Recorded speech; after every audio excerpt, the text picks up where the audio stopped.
Story.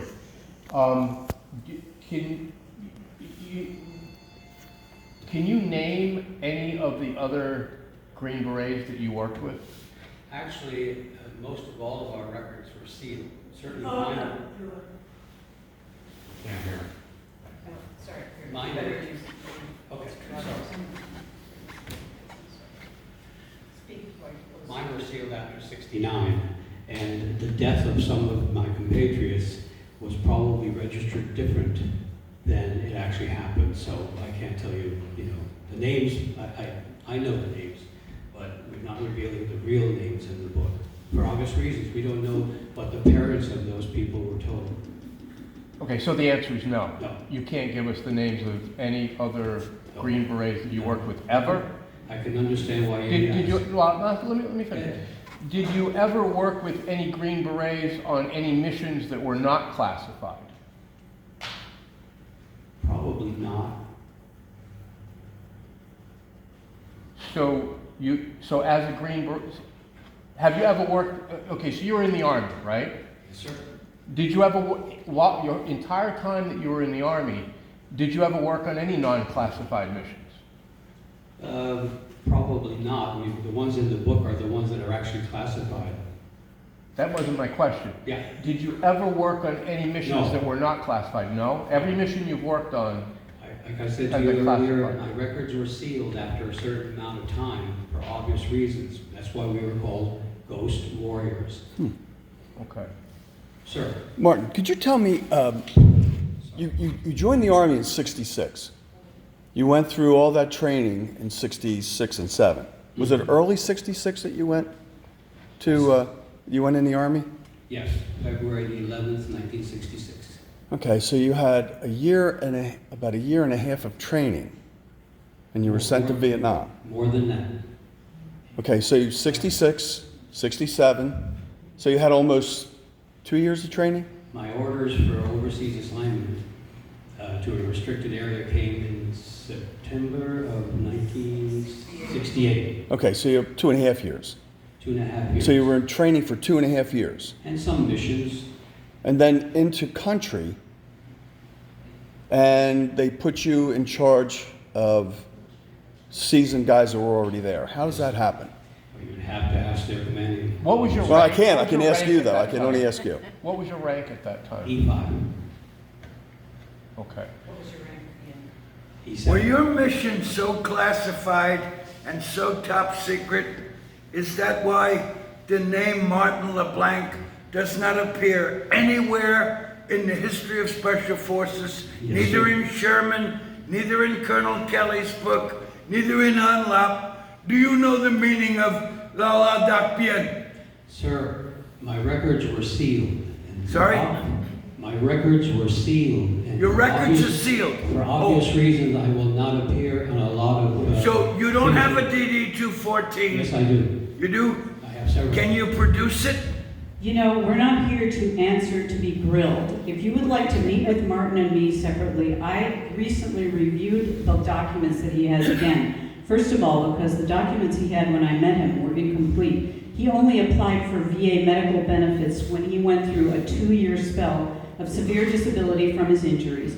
And then he called on the VA. And at first they said, I'm sorry, your records only go up to 1969. And it took 2 years of them digging to uncover enough of his records with his permission for them to declare him as, first of all, they increased his pension. I've seen the letters. I've seen the letter that says we have determined that you have been a prisoner of war.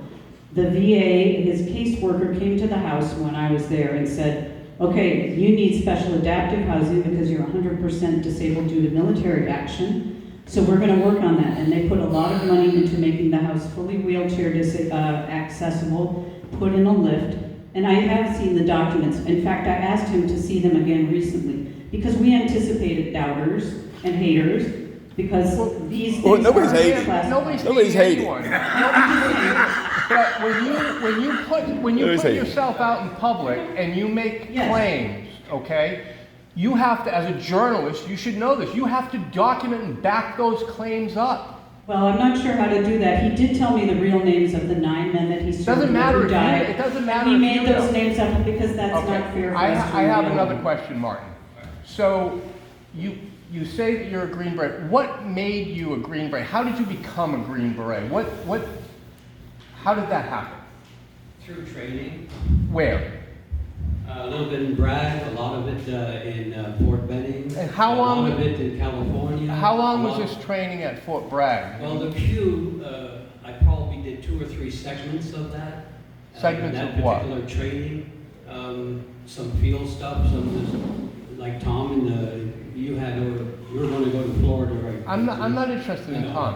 I want to know, All right, I'd be glad to meet with you on one-on-one, Or all of you. all of you, but tonight, this is something a little different, but I would gladly okay, meet when with- I would you like to gladly meet with us? We're all local here. Well, let's. We have certainly- been in contact with 5 command sergeant majors, all with over 30 years in Special Forces. How about the I Hiroshima spent Permit? 18 months in the operations area where you're claiming to have spent there, and not one of them ever heard of you. And your records are sealed. I would like to see a DD-214 with your rank, with your entrance, and with your exit date. Because we happen to have some documents that disagree with what you say. Okay, if you doubt anything, I will certainly meet with you, but tonight, people are walking out because the questions have always been from all of you. I understand.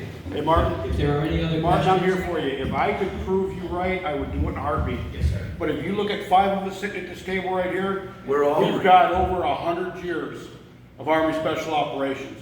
I personally talked to you earlier, asked you about your qualifications, and Martin, I'm sorry, brother, you don't pass the smell test.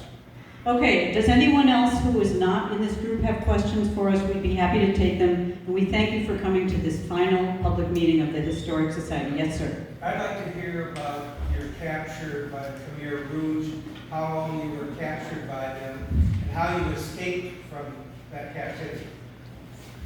That's all in the book.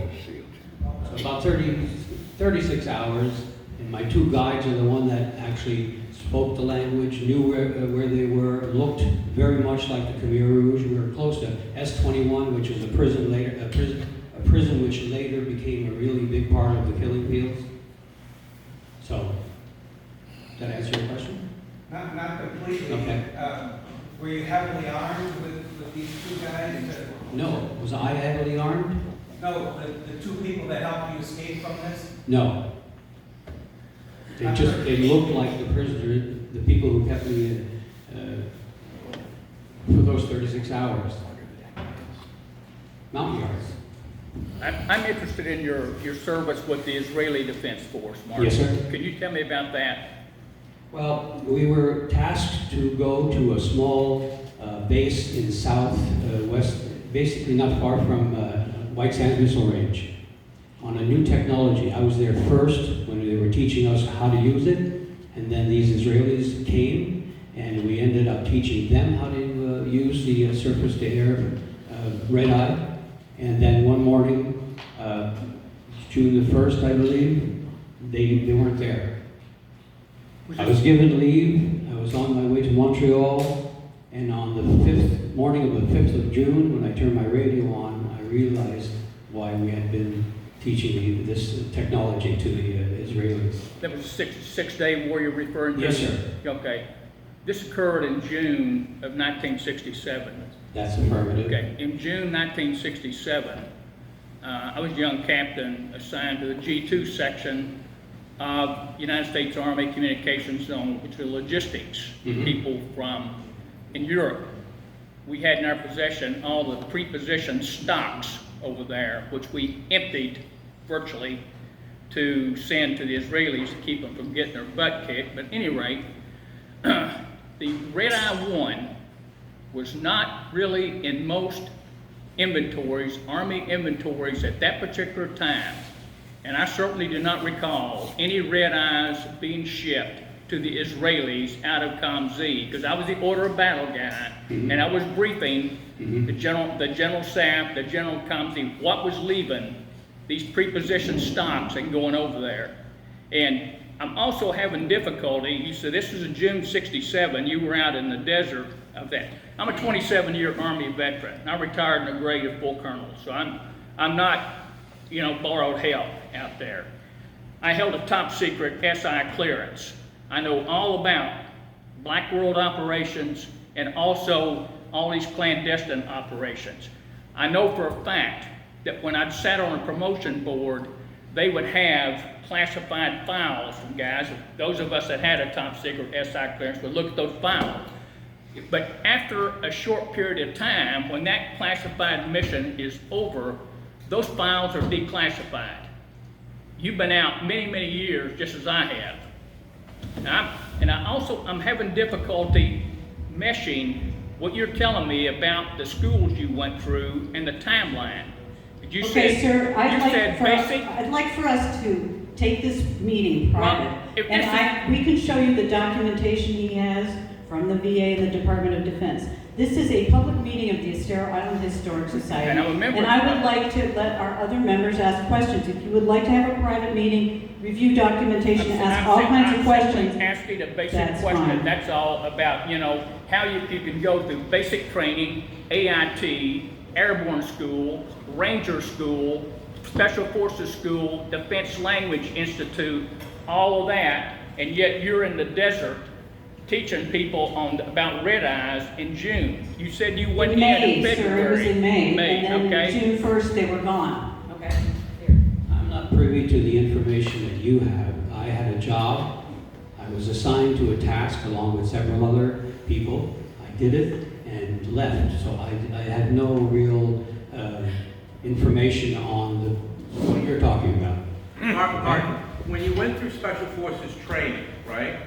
You went through with other people, or did you go through by yourself? With other people. Okay, so the Special Forces Q course, there's only portions of it that are classified. So the most of it is unclassified, okay? Can you name anyone that you went through the Special Forces training with, that we may know? Or anybody? In terms of Special Forces going through any of the Q training, I'd have to look at my records or, whatever, see if I can come up with something. But, yeah, I'm willing to meet with you. Because, But you don't remember Oh, one guy? Can we set up an appointment date? Yeah. Can we take that offline and answer questions from some of our other members here? Yes. When were you at Fort Bliss? 67. When was 67? Sorry? What month to what month from 1967 or 66? 67? Again, I'd have to look at my file. Okay. Yeah. I got to El Paso after leaving Fort Benning. I got shots. I got my shots in Fort Benning. Took me on a bird over to Bliss. Had basic training at Bliss, and that was in June of '66. I believe it was June of '66. June and July of '66. Got up to El Paso, across the river one time. After that, I get back. Juarez, you mean? Juarez, yeah. Yeah, Juarez. What rank did you retire at? That's in the book, too. There's a couple of stories about Juarez in the I book. don't want to hear that, but I don't want to hear mine. Thank you very much for your service. Appreciate it. What is How it? long have you lived in Fort Myers Beach, or do you live in Fort Myers Beach? Yes, I do. I have a home here. I've been here since 2003. Originally at the Casa Playa on the north part of the beach in a condominium, and then I bought a house here later on. Do you have children? Pardon me, ma'am? Do you have children?